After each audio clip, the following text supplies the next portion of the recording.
Hello, my name is Mara and welcome to Books Like Whoa.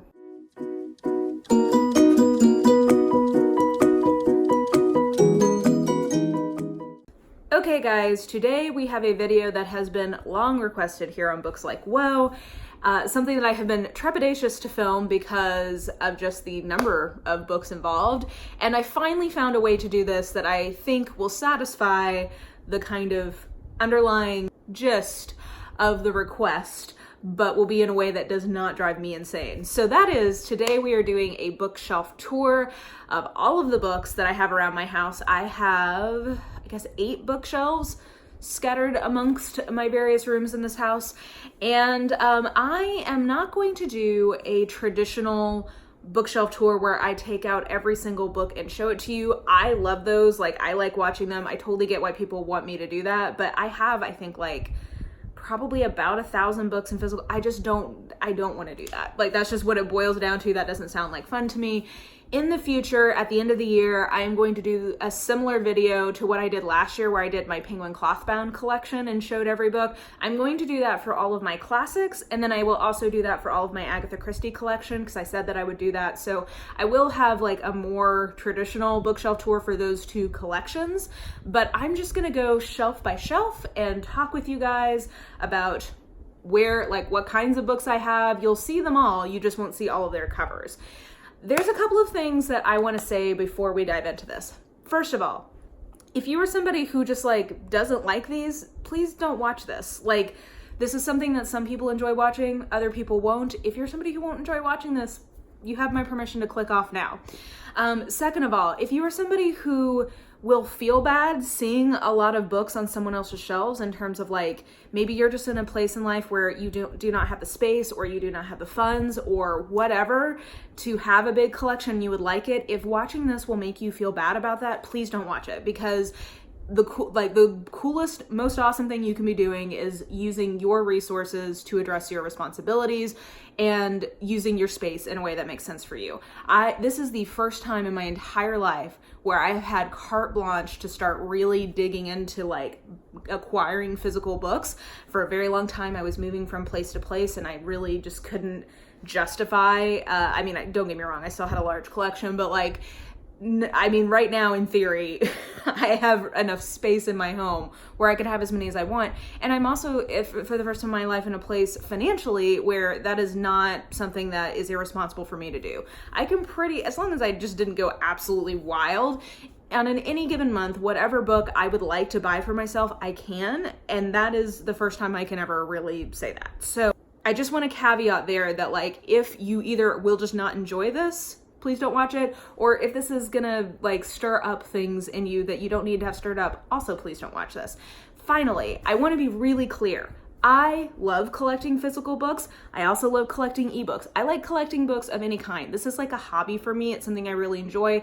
It's also a key part of sort of my overall decor or ways to make my house feel homey that I really enjoy. But that does not make me a better reader or a better booktuber or whatever. The number of physical books that somebody has zero correlation to how much of a true reader they are. That is ridiculous. Since printed books have been a thing, there has been a market for people who literally buy books by the yard. Interior decorators still do this to this day because they are aesthetically pleasing. Somebody could have an entire Beauty and the Beast library of books and have read 0 of them and therefore would not be a reader. You do not have to own physical books to be a true reader. That is what the library is for. Some people only read on their e-reader, and I will link below Read with Cindy's video about why she chooses not to really own, I think she owns 5 books, something wild. That does not make her any less of a reader. So anyway, I know that that's a lot of disclaimers, but this is something that always goes through my head when I see bookshelf tours and when I see some of the comments. I just want to put that out there that this is meant to be fun. We're now 5 minutes into this video and I'm already still talking about this. This is just for fun. Please take this with the spirit with which it is offered, which is people want to see my books.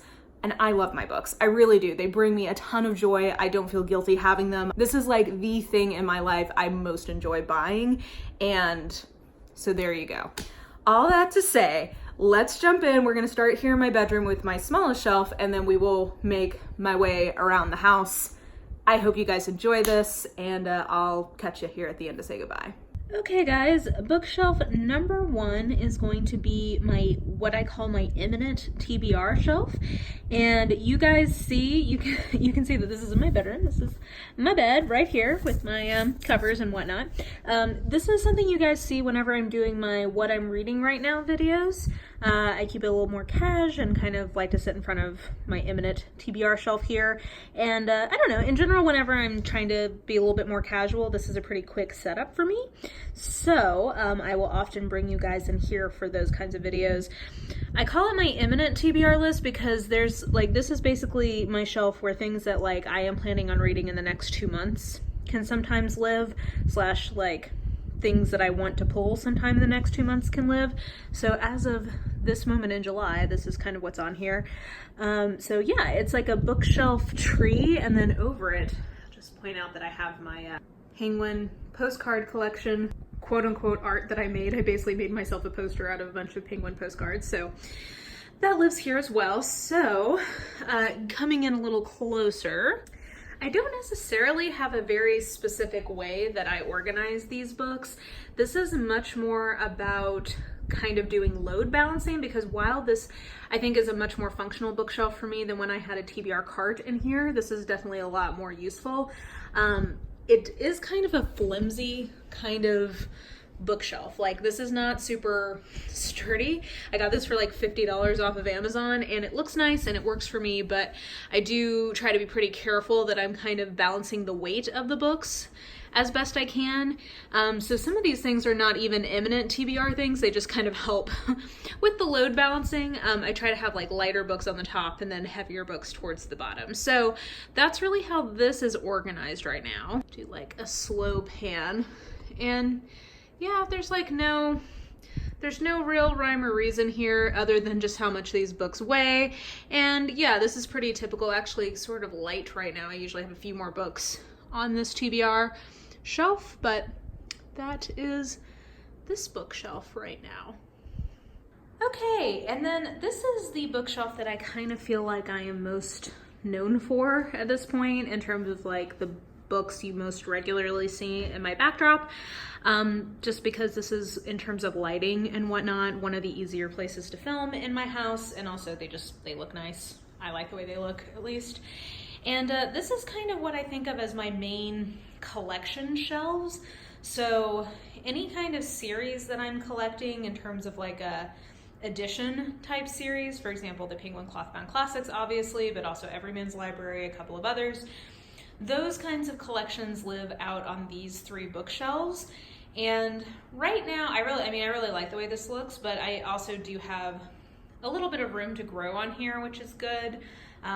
So yeah, these are very aesthetically pleasing in my house. These are very, this is a very big focal piece visually. So it, yeah, I think it works really well for me in terms of sort of the overall design and feel of my home, but also, has a lot of books on it that I really, really love. So to go shelf by shelf and talk about what's on each shelf and maybe pull out a couple of highlights. So we will do the whistle stop version of this now, and then at the end of the year, I'll give the full bookshelf tour. So let's get closer, shall we?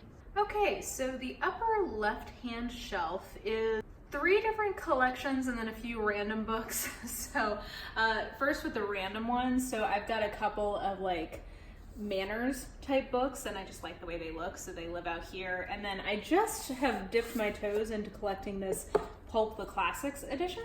So the one that I have lives here right now. I think if and when I get a few more, they will live up there.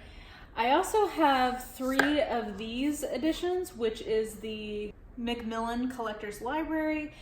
This is an edition I get sort of when I can't find another hardback edition that I like. So I have 2 Graham Greens and then North and South from Elizabeth Gaskell in that one. And then as you can see, the majority of the ones on this shelf are the Penguin Clothbound Philosophy Classics. So I have them roughly color organized-ish. It's kind of hard with this particular edition to do that perfectly, but I'm happy with the way that it looks right now. So that's all of these. These are the ones that have the weird dual color value. I don't know why they decided to do that on these, but all of them have that. So just FYI, I always mention that when I'm talking about this edition because it's a question I had before I bought them. And then here at the end, I do have, I think most of, if not all of, definitely most of the Penguin Poetry Clothbound Classics, and I really enjoy those as well. So this is the upper left-hand one, and I try, again, because these bookshelves, so I got these bookshelves from Amazon, they're like made out of bamboo, they're ladder bookshelves. They are not the sturdiest, and so this is another one sort of like the one in my bedroom where I do think a lot about load balancing. I say that, I've just realized that I pretty much feel that way about almost every single bookshelf I own. I don't want to put the super heavy books up here on the top, so like for this one, I focus some of my smaller editions as being what lives up here, along with some paperback ones. Anyway, so that's the upper left hand. And then the upper middle shelf are my facsimile editions of Agatha Christie. And if you can't tell, I am like officially at capacity for this shelf. Like I can't fit anything else new on it. So there are a couple more ones that I would like to get. I think if and when that happens, I will probably start stacking some of them horizontally. Like I'll move some of them onto their side and stack that way. Because there's probably like 2 or 3 ones I would still like.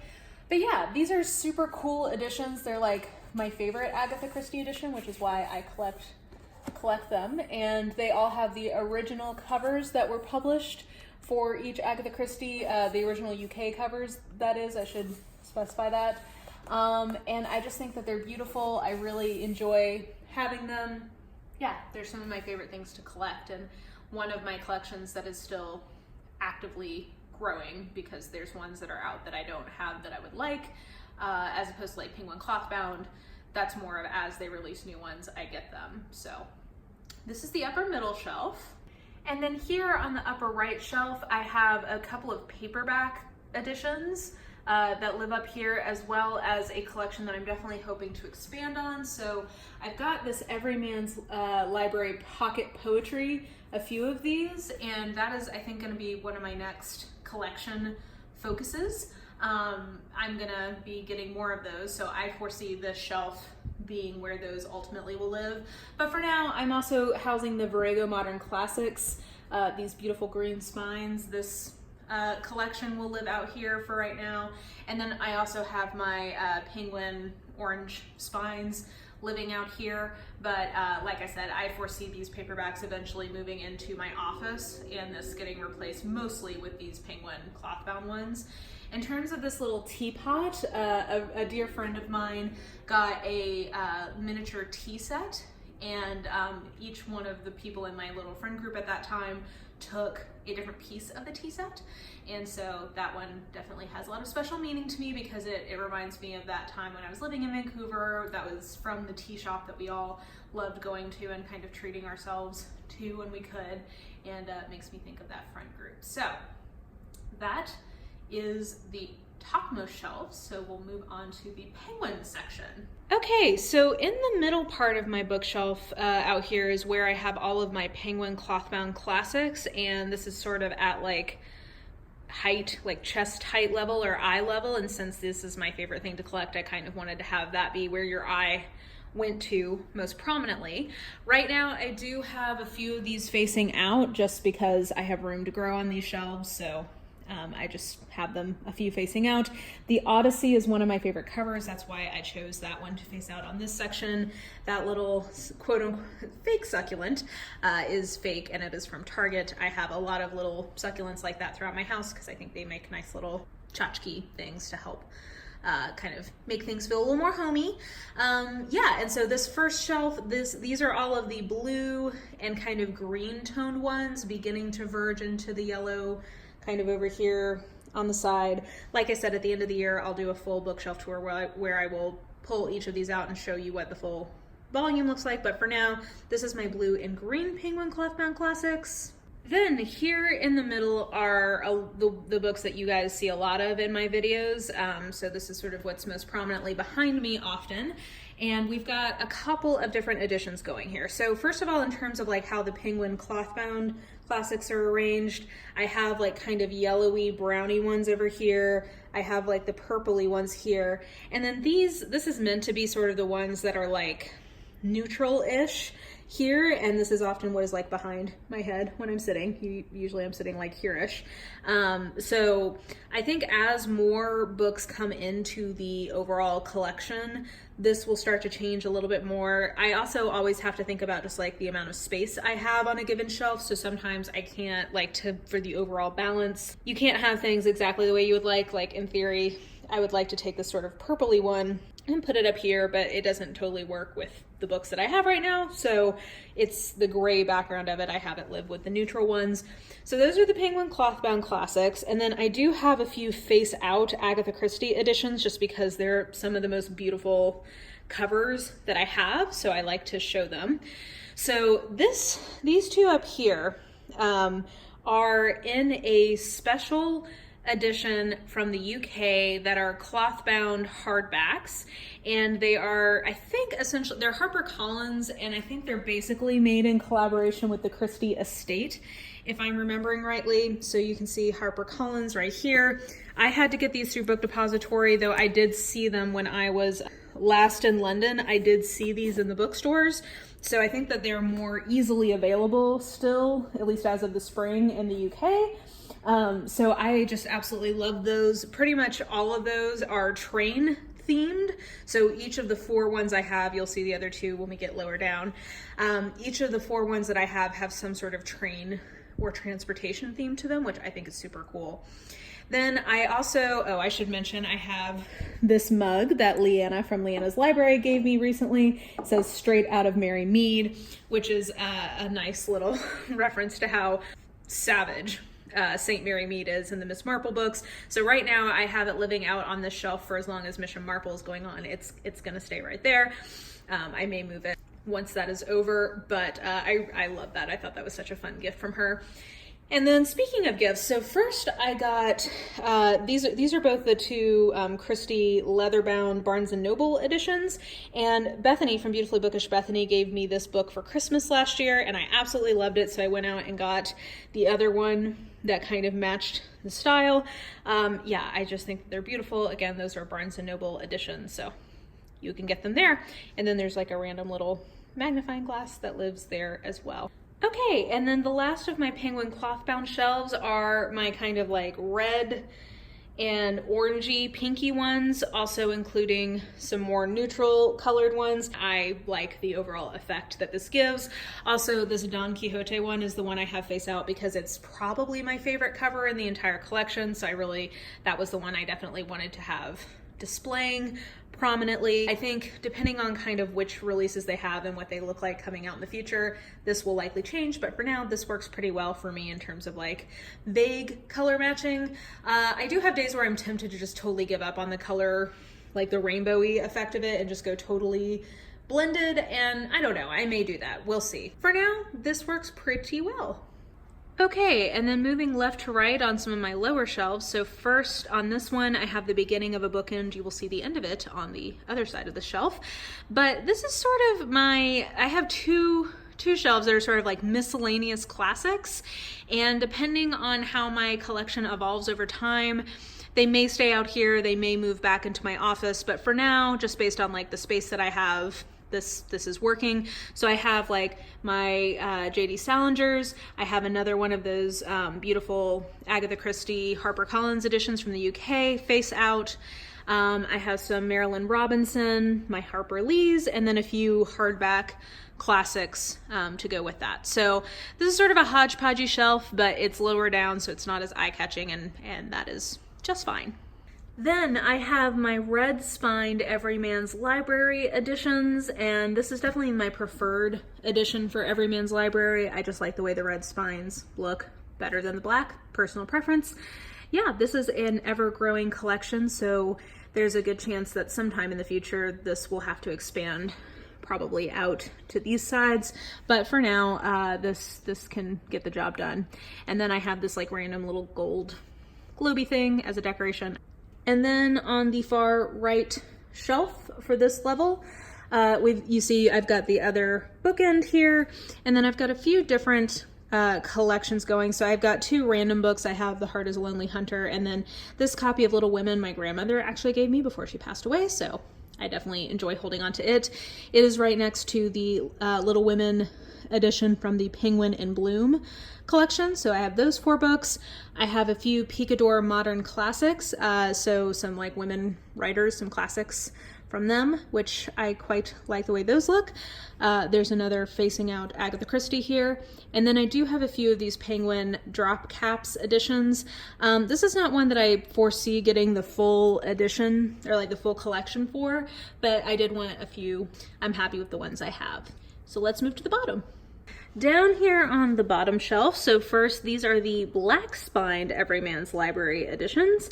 Like I said, I don't personally prefer them as much, but they are still very nice, so no complaints if that is what is available for a given title. I also have a few of these Library of America editions. There's a couple more that I'm interested in, but I think that's always going to be sort of like a tertiary collection for me, not my preferred edition. So that is the left bottommost shelf. In the middle bottommost shelf, I have the Bantam Faux Leather editions of Agatha Christie that they put out back in the day, and this is sort of a haphazard collection for me. Whenever I encounter them in the wild, I definitely scoop them up, but I'm not like seeking them out. It's more like a used bookstore find kind of thing. And yeah, I mean, I definitely have room if I can find a few more of them, but it also I think looks fine just as it is right now. And then the last shelf out here on these 3 bookshelves is the right bottommost one. And I have a couple of mystery classics. So I have Sherlock Holmes and the Father Brown mysteries. And then I have a bunch of books about Agatha Christie, basically. I don't necessarily foresee this being the long-term home for this particular group of books. But for right now, I think especially given that these are some heavier books, this is a good place for them to live. So that is my out in my living room shelf tour. And then to kind of orient you overall to the layout of my office, which is where most of my bookshelves live, or I guess 5 of them live. I've got my computer and stuff over here. This is a new bookshelf that I just recently got that we will be touring more specifically. And then these are my 3 biggest bookshelves. And this is where I'm keeping like mostly books that I have read and want to hold on to. So we'll talk about that. I haven't fully like landed on the aesthetics for this particular bookshelf, but I don't know, it's kind of a work in progress and I'm liking it so far. And then over here is where my TBR bookshelf is. I've just recently reorganized to have this only be TBR books. And actually really, I'm very happy with this as sort of an organizational choice. So I'm going to start with my newest bookshelf where I am housing my non-classic collections, like my series collections, basically.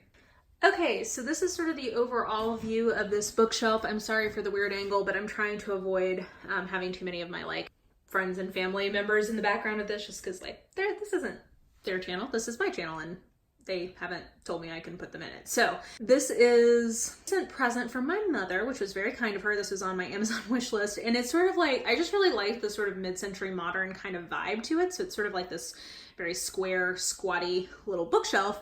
And then as you can see, I just have a lot of different series that I'm collecting displayed here.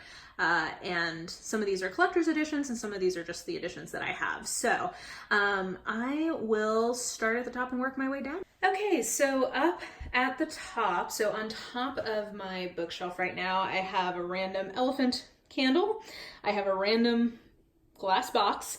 I have a wooden sign that I made of the Nashville skyline. That we did that as like a work bonding thing, and it was actually pretty cool. I enjoyed doing that. I have this white teacup right there, and that is the teacup I bought when I studied abroad in Cambridge, like from my favorite tea shop. And so I never drank out of it because actually, very sadly, the little stem of it broke in transit. I glued it back together, but I never drink out of it. It's just always been for pure just aesthetics or decoration. I have the obligatory little felt board sign that everybody has. And right now that's where that's living. And then I have a fake plant. My cup overflows with fake plants in my house, guys, because I am a plant killer. I kill everything I touch. And so I really love the way green things look, but I can't keep them alive, so I end up having a lot of fake plants around. Okay, and then in terms of the actual shelves, so on the left side right now, I just have a couple of matching classics editions. I foresee these eventually making their way over to my red shelf, but for now, they matched pretty well. I think as I finish some more series, and as series finish up and I have all of them out, I will start migrating more over here. Next to that, I actually have, you know what, let me zoom in a little. Okay, that's better. So next I have a bunch of these Poison Pen Press / British Crime Classics library editions. It depends if it's published in the US or in the UK. I also have, this is hiding in there, but it's an Oslo Penciler, I think that's his name, right? Otto Penciler Presents. It's the same size and the same idea. It's just American versus British. So I moved it over here. And as I get more and more of these, I think that collection will probably grow. It's more one that I'm collecting titles I'm specifically interested in, not just like the entire collection. These are some matchbooks with original facsimile Agatha Christie covers on them. Like this one is for the mysterious Mr. Harley Quinn. And yeah, just because these were mysteries, I ended up putting them there for right now. Another fake plant, if I didn't point that out. And then just in terms of spacing wise, the Book of the Ancestors series fit pretty well on the shelf right now. So yeah, this is the shelf I'm least certain that it will look this way long term, but for right now, this works pretty well. And then this is my Alona Andrews and Rebecca Roanhorse shelf. So a very prized possession is this Kinsman's Universe edition from Subterranean Press. This is like, there's only, I think like 250 of these or something. It has like these, it's a beautiful book. It has like these really cool illustrations in it. I think this is the $75 one. There was like a $250 one, but you know, it's signed. And this is copy, okay, there's 1,000 of them. So this is copy 789. And I was so sad when they did this for the Innkeeper's Chronicles. I was still in grad school and broke as a joke and I could not afford it. And I was very sad. So when they did another one of these, I scooped it right up. And actually I just pre-ordered the same edition that they're doing for Small Magics. So that will go well with my Kate Daniels series collection here. So I have the four that they have that are in hardback I don't collect mass markets, so I don't have those, but I do have the trade paperback version of Magic Bites, even though I wish that these were all in hardback. Then I also do have the trade paperback of Iron and Magic that they self-pubbed. So that is all Kate Daniels. Then I have the two Hidden Legacy books that they came out with in hardback, and I definitely would love to have Burned for You in hardback as well to complete that, but I haven't been able to find it. I do, however, have the Sapphire Flames hardback on pre-order, so I will have the ongoing series for Hidden Legacy in hardback, so that is very exciting. And then the two books that have come out so far in the Sixth World series I put up here because I definitely feel like this is a continuation of Kate Daniels in terms of what it's trying to do. And so I will continue to collect those, and they will, at least for right now, all live together on this shelf. Okay, moving to the middle shelf. So right now I just have my Tor.com editions here. So I basically only have two series like that right now. And you can see there's a big gap that I've sort of filled with my Reading a Sexy mug. But I've got Wayward Children series by Shauna McGuire and the Murderbot Diaries by Martha Wells on this shelf right now. I foresee this changing a lot at some point, but it works for right now while I'm still figuring things out. Then here in the middle, I've got all of my Tolkien. So I have this illustrated edition of the Silmarillion that I really enjoy. So I have that. I have this bound up one volume edition of Lord of the Rings, which is really nice. And then I have this beautiful cloth bound edition of The Hobbit. I think I got this off of Book Outlet, guys. I don't remember, but this is a really cool edition. I love the way this looks. So that is why it sits right here in the center of the entire bookshelf. I also have this little Tolkien treasury book, like little gift book that a dear friend of mine in grad school gave to me as a gift. And this little janky mass market Tolkien reader. I'd love to get a nicer edition of that book, but I haven't found one. And then moving into the C.S. Lewis shelf, and I guess I'll just move you guys over. So we have the bind up of all the Space Trilogy books. This is a facsimile edition of the original cover of The Lion, the Witch, and the Wardrobe, which I absolutely love. And then the rest of the series is in this matching one from HarperCollins. And then the C.S. Lewis Signature Classics, just like a bind up of a bunch of his best known works. So that is the center shelf for right now. Okay, and then forgive the tilt, but I can't get this to go any lower, so we're just gonna do it this way. So down on the bottom, like any good booktuber, I have a Harry Potter shelf. So I am not someone who is prone to collecting a bunch of editions of Harry Potter. I know that that makes some people really happy. It doesn't really do a lot for me. These are my original, these four are the original hardbacks that I got on release night when they were first coming out. And like, those will always be so special to me that I just can't imagine replacing them really. But the first three I had in trade paperback when I first read them, and they got tore up because I reread and reread them. So when I was in college, so while these books were still coming out, I replaced those three books with hardback editions because I knew I wanted to have basically a matching set. So those are the original, like, I don't have a desire to have any other edition really. I sometimes think about, whenever I'm in Europe, I think about getting the English edition, and then when I lived in Canada, I thought about getting that edition, but like, I don't know, I just don't feel the need to do it. Maybe it makes me not a true Harry Potter fan, I don't know, but I just don't feel a need to do that. Over here, I have Harry Potter and the Cursed Child. You guys know how much I hate that. And then I have like I have the Tales of the Beetle Bard. That was when that first came out, I got that edition. And then these are two textbooks. So one of them is Fantastical Beasts and Where to Find Them, and the other is Quidditch Through the Ages. And I think that that was like a charity or like a fundraising release that she had back like when the original series was first being published. So I think that's pretty cool. I'm glad I have that. I have a authentic Hogwarts quill that I got, I think when I was at the Warner Brothers set in London. I got it, yeah, that sounds right. I think that's where that came from. And then I do have Harry, Ron, and Hermione as Funko Pops who live on top of that. I also have McGonagall and Dumbledore, but they live on my desk at work. So if I ever don't end up having a permanent desk at work, they will come back and live with Harry and Ron and Hermione. Okay, and then last but not least on these shelves, sorry again for the tilt, just part of my technical limitations here, is the Psy Changeling series, all of the ones that I've been collecting in hardback, plus I do have Wild Embrace, which was a trade paperback release. So this is all of the Psy Changeling books that were released in hardback. I would love it if they would go back and release the earlier ones in hardback, much like with the Ilona Andrews Kate Daniels series, but can't have it all. This is an ongoing series that she will continue to release in, so this shelf will get fuller and fuller over the years, hopefully. I don't think that that series has like a definitive end point in sight right now. So yeah, more Psy Changeling fun to come on this shelf, but right now I've got another little globy thing to kind of work as a bookend. Okay, and then for my TBR bookcase, this is a recent change in terms of how I have organized my books, and I'm really pleased with this. Like, this just makes a lot more sense, I think, for how I use my bookshelves. So I've got these basically organized by both genre and how much they weigh. So we will start at the top and work our way down.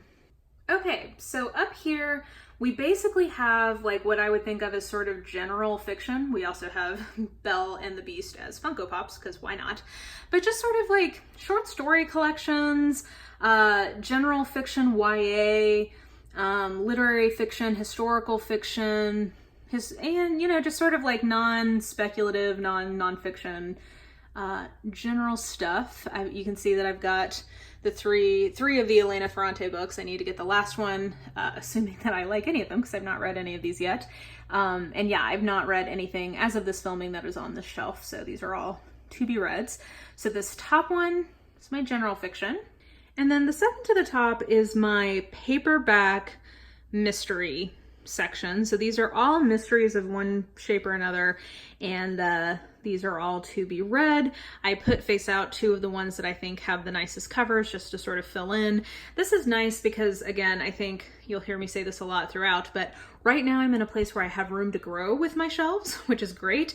And if you guys watch this channel, you know that I am a regular unhauler. So even if every single one of these books got read this year, it doesn't mean that all of them would make it over to my read shelves, which we'll look at last, because I am, you know, a pretty routine unhauler. I only hold on to books that I think I'll either want to read again or reference again or whatever. So anyway, all that to say, there's a especially with like these trade paperbacks, unless I just really like it, there's a good chance that I will unhaul these as soon as I've read them or as soon as I finish talking about them here on the channel. So anyway, this middle section is mystery in trade paperback.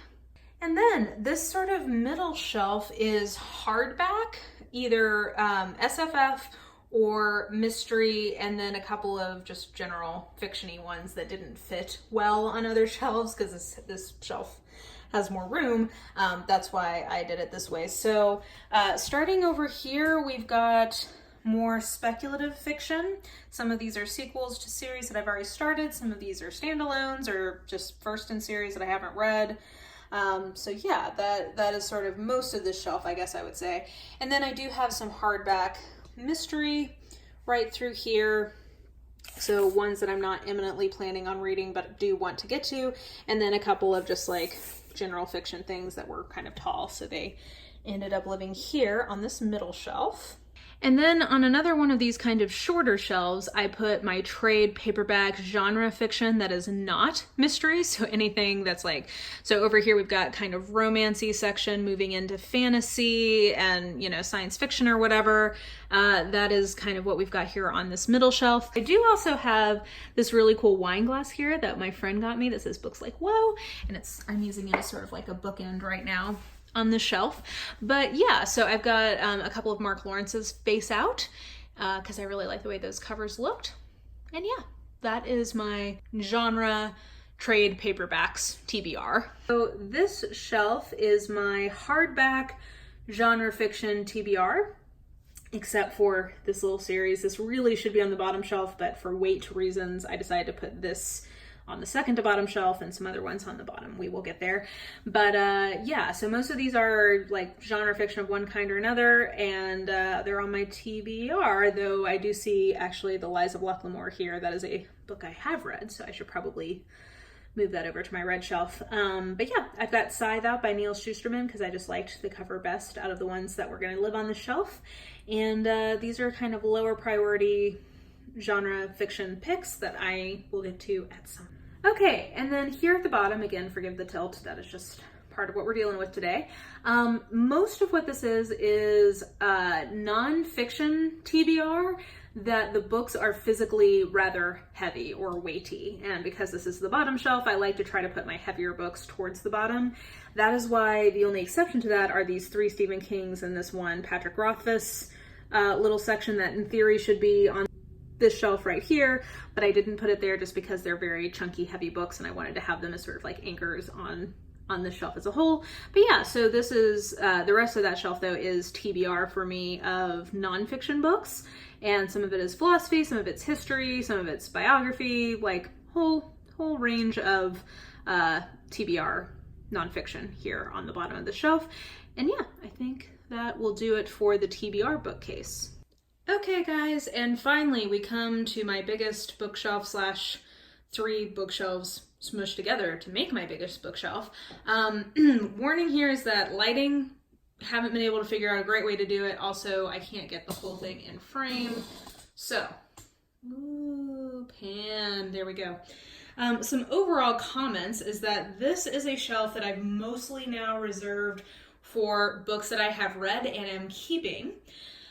You will notice the first, that up in the upper right hand corner, that is an empty shelf. There are pictures turned down because, you know, didn't want to show people who didn't want to be shown. But I have space to grow there. You will also notice that there's several places on this shelf where there is some slack. So yeah, in general, there's definitely room to grow here. I do have some unread books on this shelf if I decide to just like keep them together for sort of like an overall genre themed shelf. So we will address that as I come to them. But in general, these are books that I have read, and yeah, so let's just dive on into it. We're gonna start with the fiction areas of this because actually most of what is on this shelf is nonfiction, because a lot of the fiction I'm keeping either like belongs in a collection of some kind, so it's not here. So anyway, we are starting up here at my romance shelf, which I've recently started building out more. So in general, I do not collect mass markets. We will talk about one exception that is on this shelf, because I don't like them and they don't hold up well, and I just in general would rather have that as an ebook. So because of that, romance, even though I read a lot of it, and maybe it's one of the biggest categories in my collection, it's mostly on my e-reader. So I have a very select number of titles in print. So let's talk about them. Well, first of all, I do have this really cool collection of postcards, and I have it faced out just because I really like that, but it's gonna spill out if I try to do it like that. But these are all really cool original Penguin classic covers. So I think you guys saw in my bedroom that I put some of these together to make my own version of a poster, but the rest of them live in here, and I use them whenever I'm sending a postcard or special note to someone who appreciates bookish things. And I think that the box is really pretty, so it is face out. And then, yeah, so most of what I have in romance is self-published paperbacks. So I have all of the Brothers Sinister series from Courtney Milan. This book got such a special place in my heart because it was one of my main texts for my thesis, along with this book over here called The Hawk and the Jewel.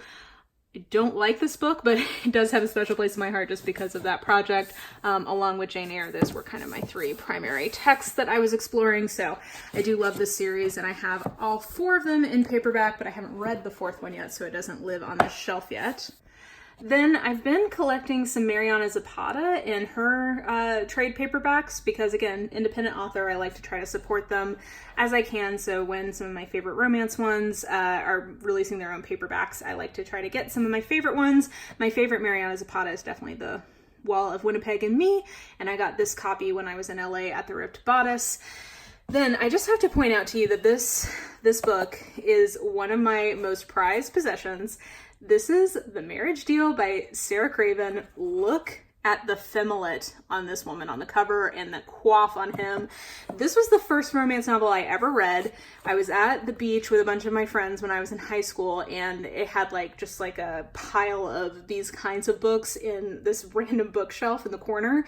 And so we all picked a different one to read and read each other the naughty bits out loud together. And yeah, so Diego and Ashley, they have a special place in my heart. I had to track this down years later to get my own copy. Yeah, some Katie Wilde self-published books here, a couple of Christina Lauren. I've got both of Helen Huang's books, a couple of Tessa Dare's. This one's actually signed because Amanda, the Naughty Librarian, was kind enough to pick me up a signed copy, which was so nice. So I have that. And yeah, I think that's pretty much my romance shelf. Okay, and then moving to the right, this is sort of my general fiction and poetry shelf. So these are, some of these books I don't think will end up being long-term editions because I really do try to keep things that I hold on to be books that I either want to reference or think I will reread. So for example, I think that probably with The Fire on High and West Mills and A Handful of Dust, I think all of those are probably going to get unhauled, not because any of them are bad, just because, I don't know, especially with The Fire on High, I know so many people want to read that right now, that I'd rather take it to the used bookstore for it to get more life. But anyway, yeah, so this is sort of general fiction side of the shelf. Roxane Gay's Aida was my favorite book of 2018, so I absolutely love this, definitely holding on to that. 'Tis Pity She's a Whore. It's one of my favorite books I ever read for college. I just love that title, and it is a fascinating play from the Restoration period. Really enjoy that one. How to Be Safe is another one I really like. And then here you can see face out is my edition of The Great Gatsby, which was designed by Coralie Bickford Smith, this cover. I absolutely love that. So it lives faced out here for right now. Eventually it probably will move out to my collections bookcase, but we haven't reached that point yet. And then I have a couple of children's classics, and then, yeah, just some poetry. This one is particularly meaningful to me. This was a gift from my grandmother, who is long since passed, but I read this often as a child and really cherished this book, so it lives up here. And that is sort of my general fiction shelf that doesn't belong in a collection, basically. Okay, so I don't have books up here yet, so we're actually going to move down to my red fantasy shelf. So this is a shelf that I foresee eventually moving completely over here. You can already tell that that has started to happen. But yeah, I'm trying to think if there's any real standouts here yet. Some of these are series. So like I pre-ordered the Dragon Republic. I've already read it. It was great. So It, The Poppy War, and whatever the third one is, I'm going to guess will eventually probably move over to this shelf somewhere. But for now, it will live here. I think, now that I'm saying this out loud, maybe what I'm thinking is that this will be speculative fiction that I don't have a full series to go with. I do have the full series of the Mildred Brooke series, so maybe that will migrate at some point. But yeah, right now, this is my speculative fiction that is not in a series that I'm displaying on another shelf at the moment. So yeah, some great books here. And then, like I said, they are moving slowly but surely over to what is my memoirs shelf, or like true life kind of shelf. Though I say that the Uninhabitable Earth is not that. Neither is When God... Okay, here over are memoirs that I've read and am holding on to. I would say My Life in France is probably my all-time favorite memoir. I absolutely love this book. Yeah, it's probably my favorite. Other ones that I really love include When Women Were Birds by Terry Tempest Williams. This is just a really beautiful book, very moving, and has a lot to say about like women and religion, and yeah, it's super good. Stephen King, that is a classic. It's called On Writing, but it's really memoir with writing tips infused. I don't know, it's an interesting book in terms of genre, but I do really love that one. So yeah, then I have a few just general nonfiction picks, and then yes, this is where part of my overflow from my fantasy shelf is overflowing to. I will very soon have the second Adventure Zone to go along with this one. I have a little sampler here. But yeah, so these are some overflow fantasy titles. And then coming back, so sorry, I'm trying to finish out the fiction here and then we'll start talking about nonfiction.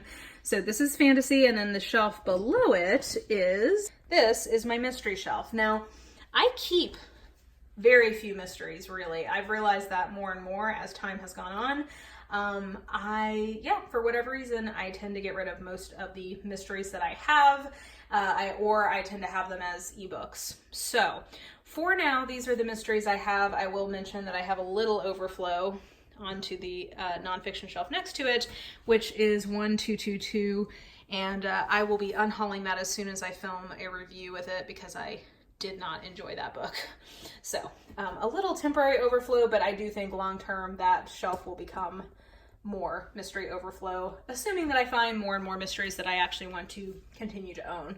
Because I don't know, I tend to like to have these as ebooks more than physical ones for whatever reason. Okay, so now getting into nonfiction, we'll kind of move in a U shape, I think, through the bookshelf from this point on. So on this half of the shelf, I have essay collections from badass women. So Mary McCarthy, Nora Ephron, Zadie Smith, Dorothy Parker, Hannah Arendt, all those ladies. And then this section is just sort of my like random general paperback nonfiction. And then I have this. This is an unread memoir. Maybe that's why I put that there. I'm not sure. But yeah, kind of just random nonfiction lives on this shelf.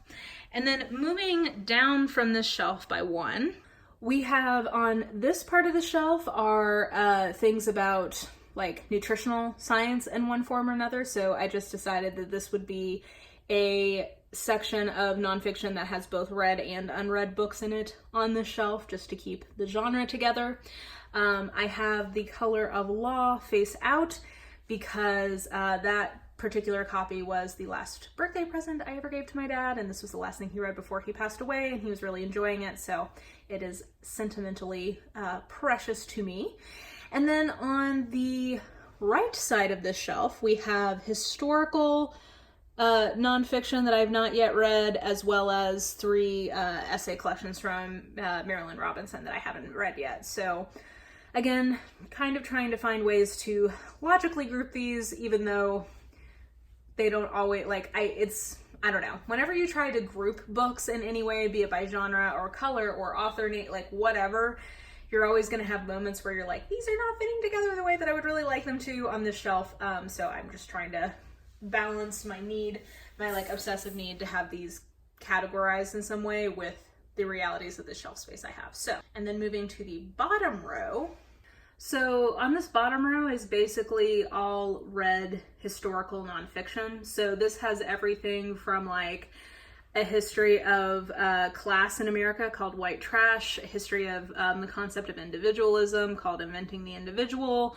We Were 8 Years in Power by Ta-Nehisi Coates here. We've got some religious or like church history type things on this shelf as well.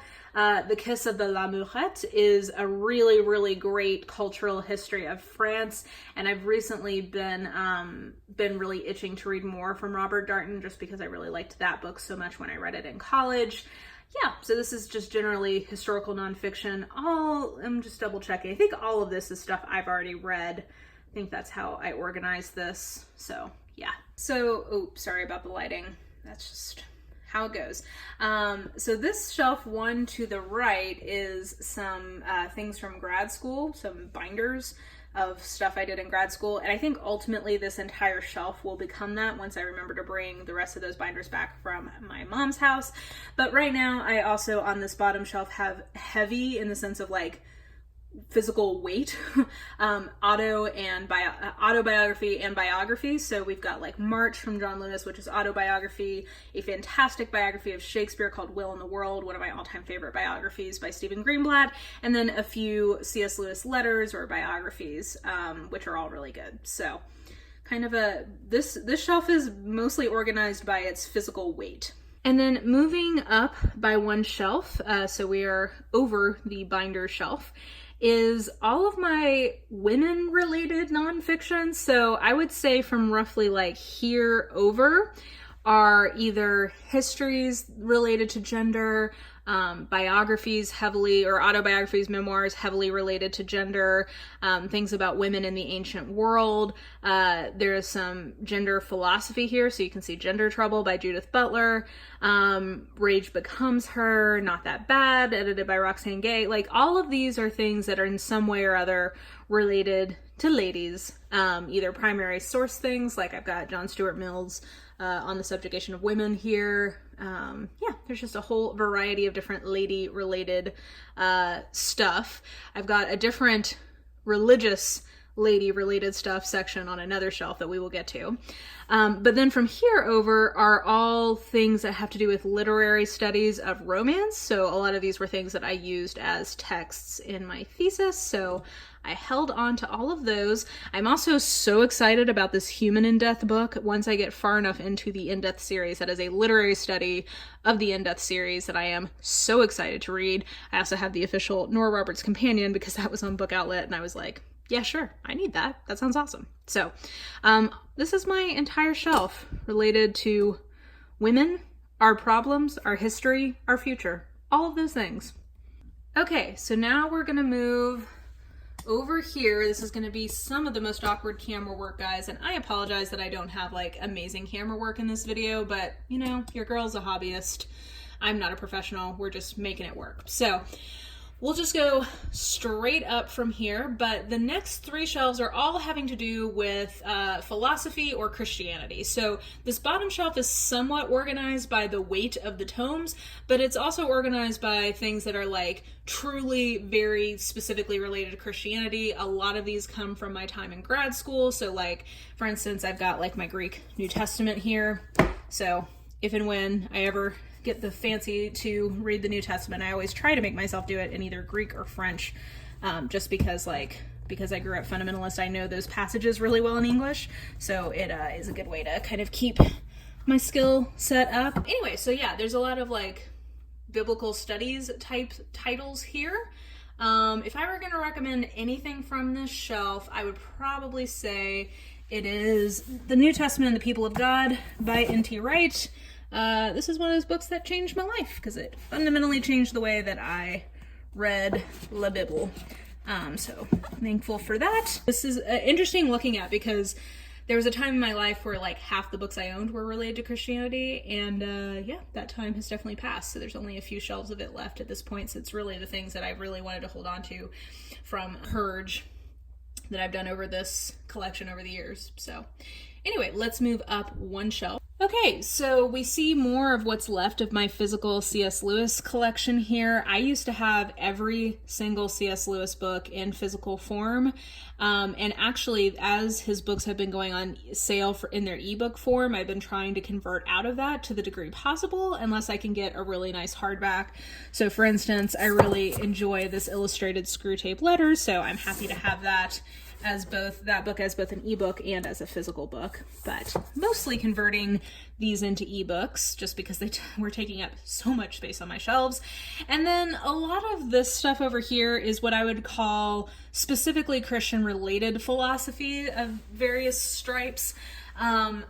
Let's see here, things that I would highlight. So this is a great book called The Flesh of the Church, The Flesh of Christ by Teilhard. And yeah, this basically, the paper I wrote about this was kind of one of the takeaways from this is that until the American South has integrated churches, it probably shouldn't be taking communion. As a side note, so there's that.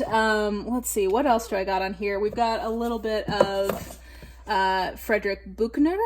For people who know and love him, he does a lot of like interpreting the Bible through story and reading it as like literature and not just as like a holy, like reading it as a holy text that is told through literature, if that makes sense. So we've got that. Oh, Samuel Taylor Coleridge is one of the most interesting theologians who ever lived. I think most people only know him as a poet, which like rightfully so, but I actually find his theology much more compelling than his poetry. So yeah, some more, like I said, I think most of what's on here is mostly pretty Christian specific, but we will move up one more shelf and we will get into some broader philosophy, as well as all of my lady theologians. So this is the last religious related shelf, and from about here over are things that are definitely still religious, but I consider them to be more philosophical than I do strictly speaking dogmatic in a lot of ways. They're more like contemplative, or like, for instance, Sources of the Self. This is like a life-changing book. I absolutely love this. This is basically a history, like from a philosophical perspective, of how our idea about what a self is came to be. So there's a lot of discussion in this book of like ancient pagans up through like Greek ideas about self, through to someone like Rousseau and how he changed the game. Like, it's very interesting. I wouldn't say that this is like purely objective philosophy, I guess, if you could even say that there is such a thing, like anyway. But I really love that. Buber is a Jewish theologian who I really enjoy. I Am Thou is a great book. What else is notable here? Oh, I think anybody who calls himself Christian and is an American should read this book, Crossing the Lynching Tree by James Cone. He is a Black theologian. And this book is like, this really like was a game-changing book to me in terms of thinking about how you could do theology. And this specifically is essentially drawing out comparisons between lynching culture in America and the crucifixion. And it is so good. So I love that. Oh, Bonhoeffer. Yeah, this is just a lot of the books that I still really love from that have something to do with like philosophy or Christianity. And then starting here are either theologians or histories of women in religion. Some notable things in here.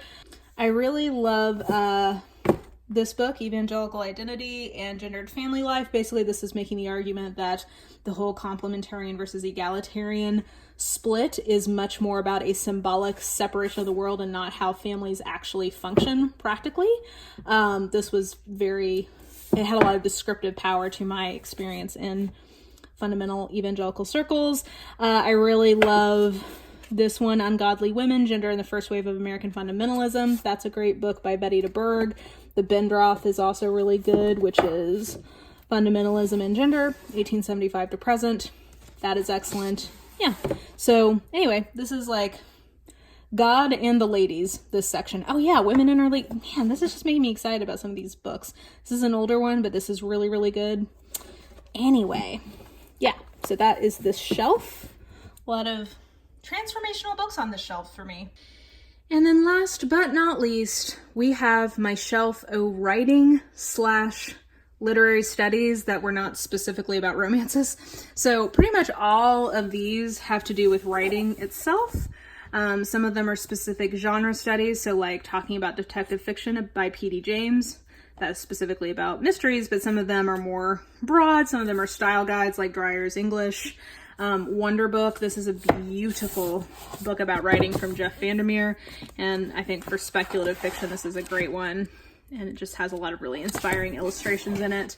I should like dive more deeply into that book. It's beautiful.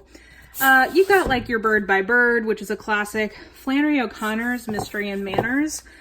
I wish more people would read this. This is just really, really good. It's kind of a memoir. It's like a collection of her writings about writing, but it ends up being very memoir-ish. I don't know, it's super good. And then, oh yeah, and I would really recommend this, by the way. This is probably the best book on editing I've ever read, which is The Forest for the Trees by Betsy Lerner. Yeah, An Editor's Advice to Writers. This is a really good book. So there's that. And then this from here over are all different types of literary studies. You'll notice that there's several from C.S. Lewis. That is, at this point in my life, I would say his work as a literary critic is maybe my favorite stuff from him. Like, I find him to be a really insightful critic in a lot of ways. I don't always agree with him, of course, but like, I think he's got a lot of really interesting things to say about books and reading. You can see here is Dorothy Sayers' introduction on Dante. She was a very noted Dante scholar as well as a mystery author, so there you go. Planet Narnia is about Narnia. Yeah, just some literary studies, a couple of books about books, all of that. So with that, I will relieve you guys from my incredibly shaky camera work. That is my main shelf, and I think those are all of my books, guys. I will send you back to the studio. Okay, so I hope you guys enjoyed that sneak peek into all of my shelves, into all of my books.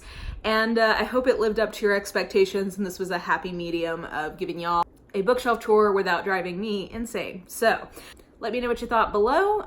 Be kind to me and to other people in the comments, please.